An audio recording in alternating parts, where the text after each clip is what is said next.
Морин хуур гэхээр одоо бүх ард түмэн бол маш сайн мэднэ. За тэгтэл архангад шанган хуур гэдэг их алдартай байна. Бас л таны хийдэг гэж байна. Шанган хуур бол бас хуурын төрөл.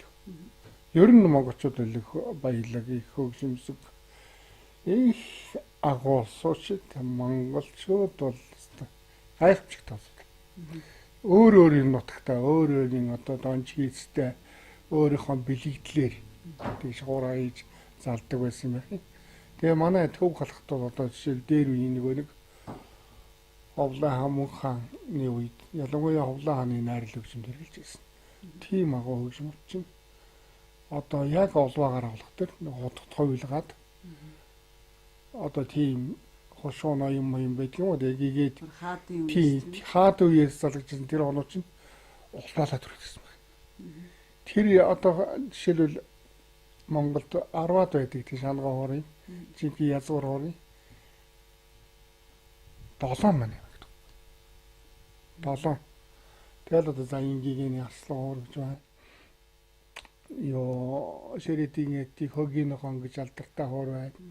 Тэр хуурч одоо хамгийн сүүлд өндөрлөгийн жөрмөд гэдэг хүнд байсан. Тэгээд сүүлдээ манай аавар дамжаад манай аавд намайг яан ч гэж бодсон. Маринантын өвийг одоо хөдлөгч хоёр гэж бодсон юм. Өөр амьсрын багта мөцөд өгсөн. Одоо тийм мөцийн сан хүмүүрэг таатгалагдтыг. Аранга аймгийн үү? Аранга. Оо за.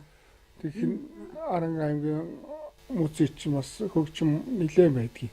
Бас миний дээр үед оролдож байсан анх эхлээд оролдож байсан хөгжмийн зөвшөөрлөд бас мөцөд тавьсан мэлий. Тэрийг засцалах янзлахаар нарийн ширийн зөндөө байгаа. Морин хуур, шанган хуур, тэр бүр арслан хуур, матар хуур одоо бидний сонсоогүй янз бүр хуун хуур хүртэл толгойд танд нэг энэ сайхан хуун хуур байна. Юусэн монголчууд одоо язгуураараа одоо бориатууд бол штэ өөрсдөө хун гаруулдаг гэж үзчихсэн байна. Тийм учраас бол хун хуураа бол дээдлэлд залдаг байсан. Надад нэг сонин тохиолдол боллоо л да. Би бол одоо манай найз одоо энэ яруу найгч Батсайхан одоо соёлынгийн тоос гэдэг юу лээ чи ямар доо их гоё доо штэ.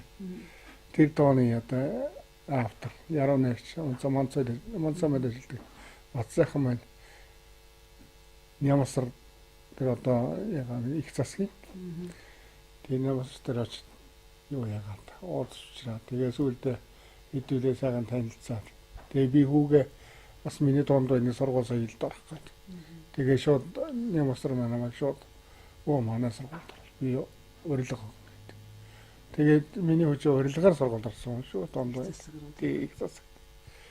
Тэгээд байжсэн чинь Бурятын ерөнхийлөгч тэднийг ирдэг юм. Тий. Тэгээ миний нэг Бурят туурсныг авсан. Тэгээ аваазаасан тэгсэн чинь сэрэн дургой тоглож өгсөн байгаа. Тэгээ Бурятын ерөнхийлөгч өөрийнхөө өргөн залсан байна шүү дээ. Тэгээ Бурятууд тийм өөрийнхөө үнс язгуурын хөгжмийг хүндэтгэлтэй ханддаг. Энэ ч одоо хунч хайр сэтгэлийн бэлэг тэмдэг тийм ээ. Тэг л байх. Тэгэхээр энэ хуур бас түүхтэй байж таа. Оо түүхтэй. Тэгсэн мэтлээ одоо Нийлдэн бэйлийн бэйн ноёны хонд тур гэж алдартай. Угаасаа томхтой юм лээ. Тэгээд тэр бэйлийн гошуунд ийм хоор залчихсан өргөндөө байдагсан. Тэгсэн чинь Элдэн бэйл тэгээд нэг удаа тэр жаахан холгон шиг бууд суугсан маяхан нүүдэл хийсэн гэж. Тэр голоор гахсан чинь тэргийн дээр ицсэн хон хоорн дугарч ирсэн гэж. Тэгэхээр бусаач өргөндөө залж ирсэн гэж.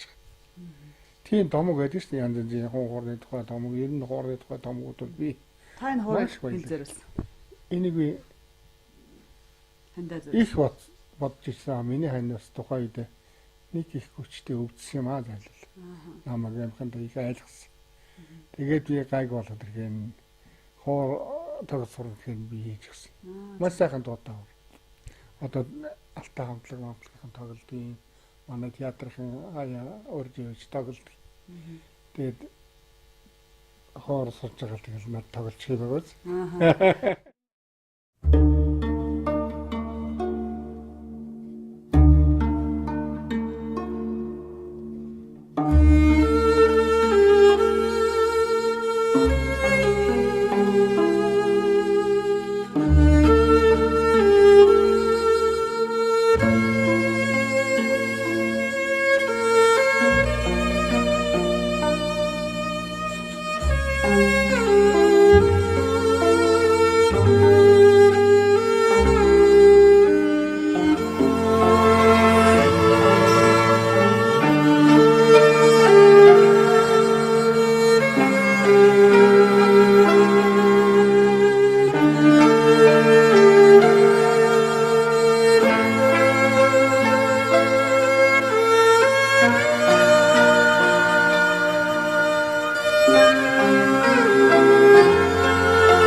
Монголчууд бол утсан хөгжмөр их алдартай шүү дээ, тийм ээ. Эртнээс л алдартай.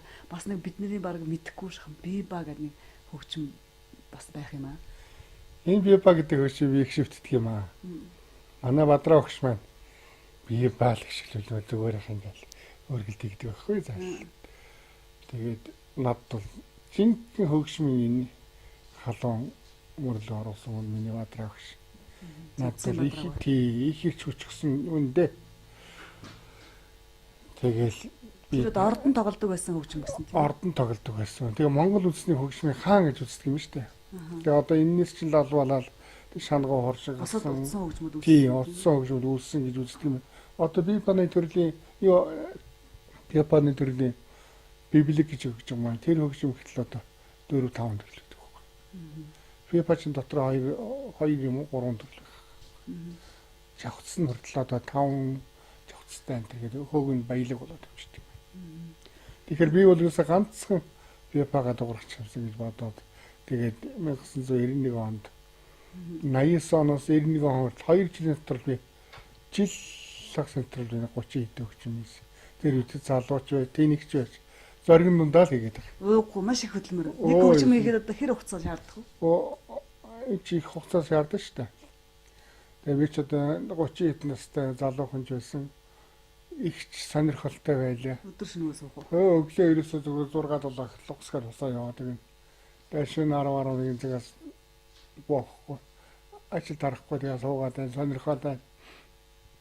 Тэгээд нэг удаа ингээд хүний дуу цаан сонсохдоо бол ядаргаанд наа сонсохдоо ингээд бокс тарахгүй юм шиг ингээд энэ эмч үзүүлсэн чи үе 100 төшөрсөн. даралт ихсэн. Шууд баримтлагтад гівчэрэн ш 7 хоног.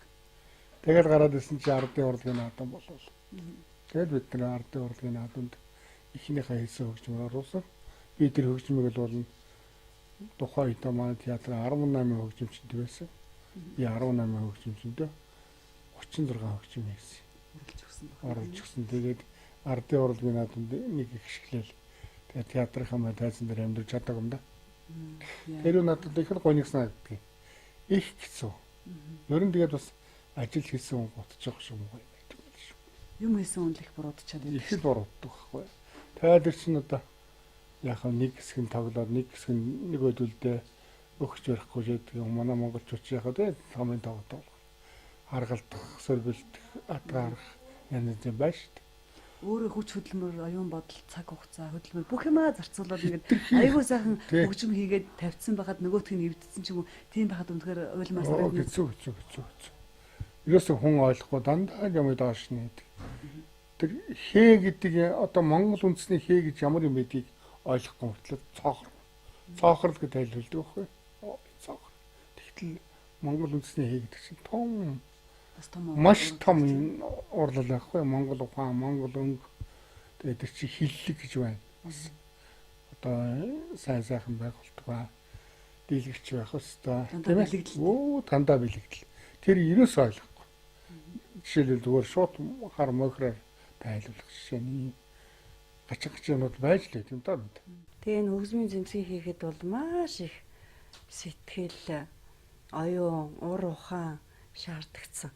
Тэгээ яг энэ хөгжмийн зэмсгээрээ бол манай хүн ярихдаа миний энэ хөгжмийн зэмсэг бол ерөөсөө энэ харангаа дуурах хэвээр.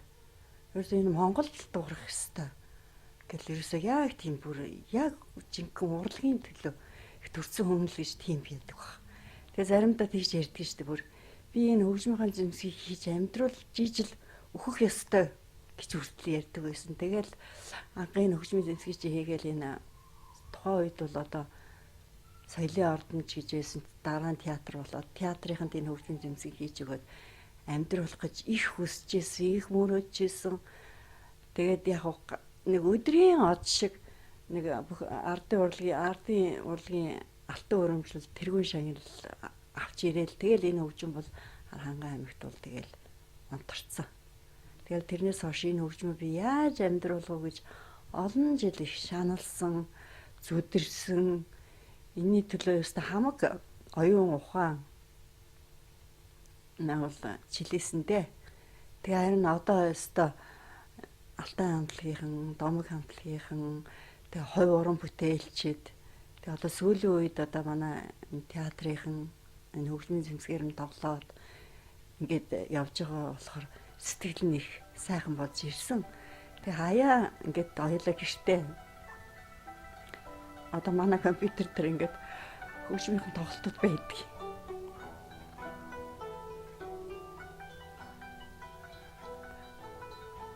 Тэгээ нөгөө нэг ятгын тоглолт ингээд тавьж өгдөг байхгүй юу? Тэгэхээр манайс аюу хуйлт.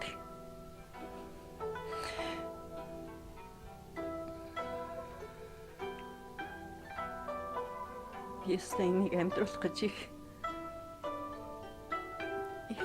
зүтэрсэн. Тэгтээ одоо ингээд сайхан амьдарч байгаа.